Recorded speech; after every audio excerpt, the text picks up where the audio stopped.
Hello. I hope everyone is having a beautiful day.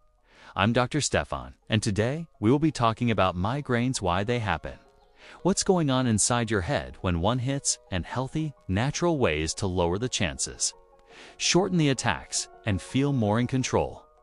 Before we begin, a gentle reminder. This channel is educational. If you have a sudden, explosive worst headache of your life, a new headache after head injury, a headache with fever, neck stiffness, confusion, fainting, weakness, vision loss, or in pregnancy, please seek urgent medical care. For everyone else, take a breath, drop your shoulders, and let's make a plan you can start today. A migraine is not just a bad headache, it's a brain state. Your brainstem and a network called the trigeminovascular system get activated. Chemicals like CGRP, calcitonin, gene-related peptide rise. Blood vessels and pain pathways become hypersensitive. And the nervous system starts amplifying signals. Light feels brighter. Sounds feel louder. Smells feel stronger. For some people, an aura appears, sparkling zigzags, blind spots. Tingling because visual or sensory areas temporarily misfire. None of that means your brain is broken. It means your brain is sensitive and needs the right conditions to stay calm. Think of your migraine threshold like a glass. Every trigger is a little pour into that glass. One alone may be fine. Several together will spill it over. Our job is to lower the total load and raise your threshold so it takes much more to overflow.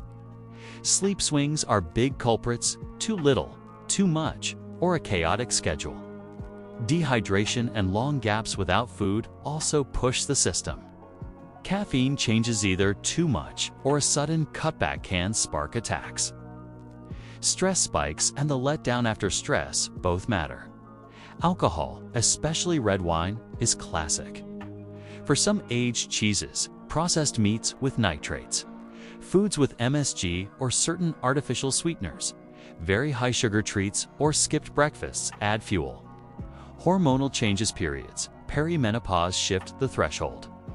Bright glare, flicker, and long screen hours do it too.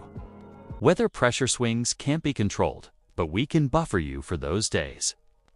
Notice the theme? We don't need perfection. We need predictability. Your brain likes rhythm.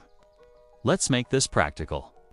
Aim for a steady sleep window, the same lights out, and wake up most days, including weekends. Keep a water bottle near you. If your urine is lemonade colored most of the day, you're doing well. Eat regular meals with some protein plus fiber each time to avoid glucose dips. Eggs or yogurt with berries in the morning. A salad with chicken, tofu, and whole grains at lunch.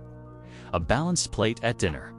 If coffee helps you, hold a small, consistent dose early in the day rather than swinging up and down. After meals, a 10 to 20-minute walk calms stress chemistry and stabilizes glucose, both helpful for brains that get migraines. Screens raise the brightness just enough to avoid squinting. Use night shift in the evening. And take eye breaks 20 seconds every 20 minutes. Eyes on something far away. If glare's a trigger, matte screen protectors or light-tinted lenses can help. For stress, 5 minutes of slow breathing. Inhale 4. Exhale 6 lowers the nervous system drive. It's simple, free, and surprisingly strong. 2 nutrients have some of the best supportive data for prevention: magnesium and riboflavin, vitamin B2. Many adults don't hit magnesium targets. A food-first approach is safe leafy greens, beans, nuts, seeds, cocoa powder in oats or yogurt.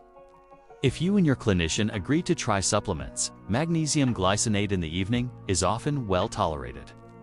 Some people notice fewer attacks and better sleep quality. Riboflavin can be pushed through food, eggs, dairy, or fortified plant milks.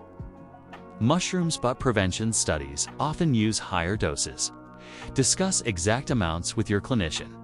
HOQ10 has supportive research for some people. Again, coordinate with your care team, especially if you take blood thinners or other meds. Ginger is a lovely, acute option at the very first hint that pressure behind one eye. The light sensitivity, make a strong ginger tea or take ginger powder in a small snack. It may reduce nausea and take the edge off pain. Peppermint oil, 10% applied gently to the temples and forehead, can soothe for some. Keep it away from eyes and wash hands after. A word on herbs: feverfew shows mixed results and can irritate some stomachs.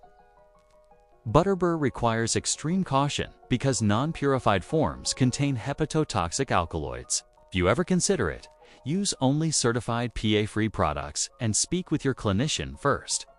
When in doubt, skip it. Cold is medicine here. A cool gel pack on the forehead or back of the neck can quiet the trigeminovascular storm.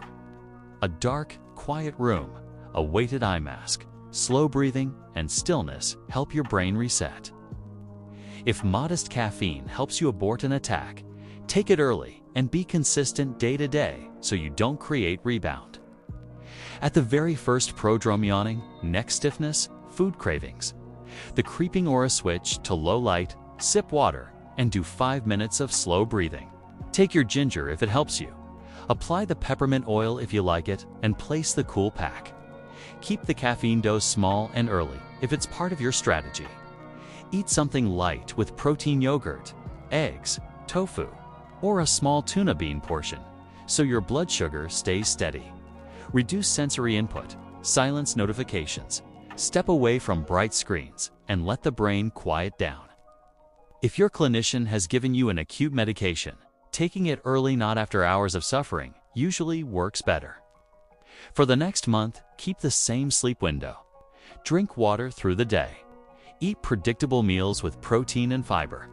Take a short walk after your main meal and practice 5 minutes of slow breathing in the afternoon. Use your diary to mark what shifts your threshold. Place a cold pack in the freezer and set out your ginger so you, Dan, T, have to hunt for them when you're sensitive. If your clinician is on board, consider evening magnesium and daily riboflavin as preventive supports. If alcohol is a trigger, give yourself a solid alcohol-free block and see what changes. At the end of 4 weeks, check your notes. Fewer attacks, shorter duration, or softer intensity all count as wins. Migraines are not your fault, and you are not fragile.